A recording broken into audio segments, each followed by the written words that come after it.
تعبدوا إلا إياه وبالوالدين إحسانا।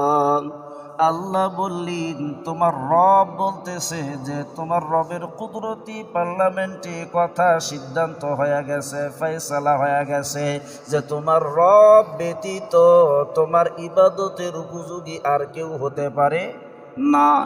একমাত্র তিনি হলো ইবাদতের উপযোগী, অন্য কেউ ইবাদতের উপযোগী নয়।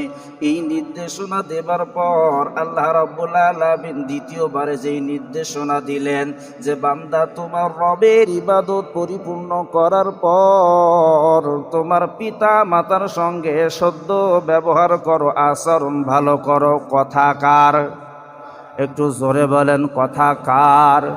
আল্লাহ রাব্বুল আলামিন তিনার ইবাদতের পর পিতামাতার হকের ব্যাপারে আলোচনা করলেন যে আমার ইবাদতের পর তোমার পিতা মাতার সঙ্গে সদ্য ব্যবহার করো। মনে রাখবেন আল্লাহর হক হলো বান্দা আমার ইবাদত করবে, আমার সঙ্গে দুনিয়ার মধ্যে কাউকে শরীক করবে না। এটাই হলো আল্লাহর হক। আর আল্লাহর হক আদায় করার সঙ্গে সঙ্গে আল্লাহ রাব্বুল আলামিন পিতা মাতার হকের ব্যাপারে আলোচনা করলেন। বিষয়টা একটু ভেবে দেখেন। এই গান্নার পর এলাকায় যদি একটা সমাবেশ হয় আর এই সমাবেশের মধ্যে প্রধান মেহমান ডক্টর ইউনূস হয়, কথা বোঝেন, একটা বিশাল সমাবেশ, এই সমাবেশের মধ্যে যদি ডক্টর ইউনূস প্রধান মেহমান হয় আর দ্বিতীয় মেহমান আপনাদের গ্রামের একজন সাধারণ লোক কলিমউদ্দিন হয়, বিষয়টা কেমন দেখা যায়? মানুষ বলবি হায় হায়, কোথায় দেশের প্রধান উপদেষ্টার, কোথায় মিস্টার সলিমউদ্দিন একজন গ্রাম্য লোক, সাধারণ লোক? বিষয়টা কেমন দেখায়? অবশ্যই অনেক বড় একটা ব্যাপার স্যাপার রয়েছে। আমার আল্লাহ রাব্বুল আলামিন ডেকে বললেন বান্দা আমার ইবাদতের পর সঙ্গে সঙ্গে তোমার পিতা মাতার সঙ্গে সদ্য ব্যবহার করার কথা আমি আল্লাহ পাক আমি কুদরতি পার্লামেন্টে ফয়সালা করিয়া দিলাম। আমার বন্ধু,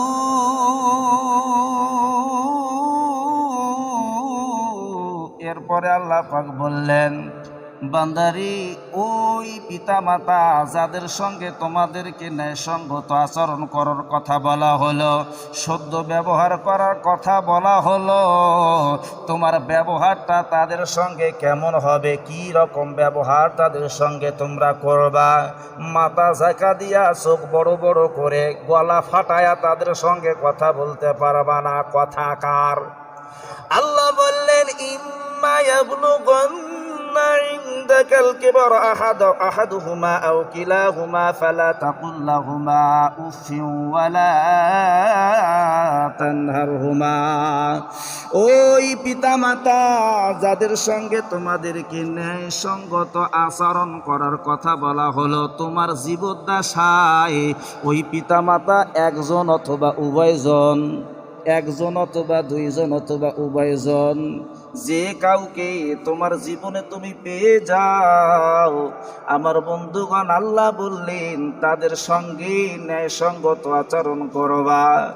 তারা বৃদ্ধ হয়ে যাবে, বার্ধক্যতার কারণে, বয়স হয়ে যাওয়ার কারণে তাদের কথাবার্তার মধ্যে ভুল ত্রুটি হতে পারে, কথা বাঁকা বাঁকা হতে পারে, এমনকি তাদের চলন ফেরন বচন ভঙ্গিগুলো আলাদা হতে পারে।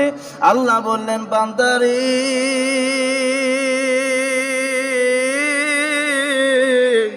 ওই বৃদ্ধ পিতামাতার কথাবার্তায় আচরণে তুমি বিরক্ত হতে পারবা না। যদি বিরক্ত হও আর বিরক্ত হইয়া বান্দা তুমি তাদের সামনে উফ শব্দটা উচ্চারণ করতে পারবা না। কথা কার? একটু জোরে বলেন। পিতামাতা বৃদ্ধ হয়ে গেছে, বয়স্ক হয়ে গেছে, এখন তো অবুঝের মতো, তাদের চলাফেরা, আচরণ, কথাবার্তা এমন হতে পারে তোমার বিরক্ত লাগতে পারে, আর বিরক্ত হয়ে বান্দা তুমি উফ শব্দটা মুখ দিয়ে উচ্চারণ করতে পারবা না। আমার বন্ধুগণ, উফ শব্দ এটা হলো ইউনিভার্সাল শব্দ। আরবিতেও যা, উর্দুতেও তা, বাংলাতেও তা, ইংরেজিতেও তা। উফ মানে একটা হলো বিরক্তিকর শব্দ, উফ বলছেই মানে একটা বিরক্তি ভাব নিয়ে উফ শব্দটা উচ্চারণ করেছে।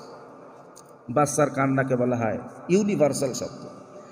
আমেরিকার একজন জ্ঞানী ব্যক্তি একটা সেমিনারের মধ্যে বক্তৃতা দিচ্ছে যে বাচ্চা যখন দুনিয়ার মধ্যে ভূমিষ্ঠ হয় বাচ্চার কান্নার আওয়াজটা কেমন হয় বলেন তো? ওয়া ওয়া এরকম কান্না করে না? এইরকম শব্দ করি কান্না করে।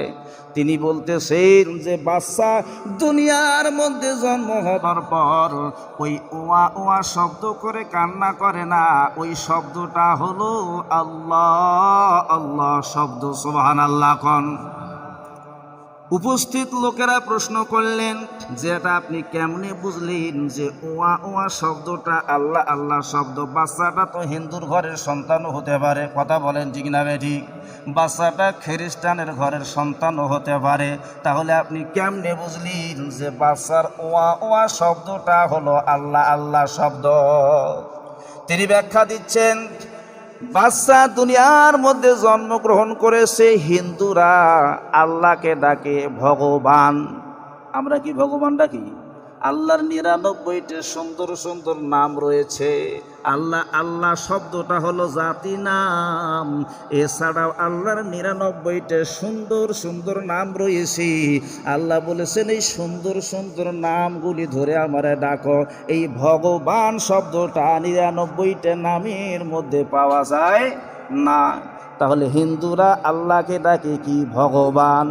তিনি বললেন যে ওই হিন্দুর ভাষায় যদি কোনো সন্তান জন্মগ্রহণ করে, আপনারা কি কখনো দেখেছেন হিন্দুর ঘরের সন্তানটা বাচ্চাটা ভগবান ভগবান ভগবান বলি কান্না করছে?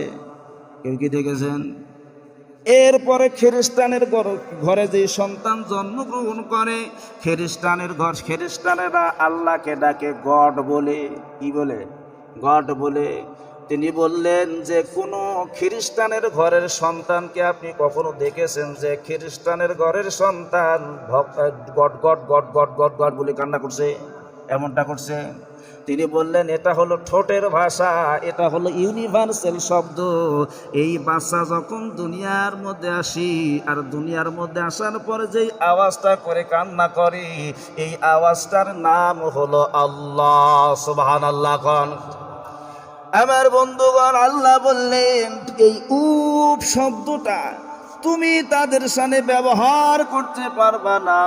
আমি আল্লাহ নির্দেশ দিয়ে দিলাম, তুমি তাদের আচরণে, তাদের কথাবার্তায়, তাদের চলাফেরায় বিরক্তি হয়ে উপ শব্দটা মুখ দিয়ে উচ্চারণ করতে পারবা না। এখন সন্তান কথাই বলে না, মানে বেশি কথা বললেই বাবা মা বেজার হয়ে যায়। কথাগুলোই হলো বড় বড়। এমন লোক আছে না, কথা বলে কিন্তু আস্তে কথা বলতে পারে না, বড় বড় কথা বলে, সবসময় একটু গলাটাই একটু বড়। আমি কথা বলতে গেলে আমার পিতামাতা বেজার হয়ে যায়, এই জন্য আমি কথাই বলবো না। আল্লাহ বলেন না না, তা হবে না, কথা তোমাকে বলতেই হবে, তাদের সঙ্গে বিনয়ের সঙ্গে কথা বলতে হবে।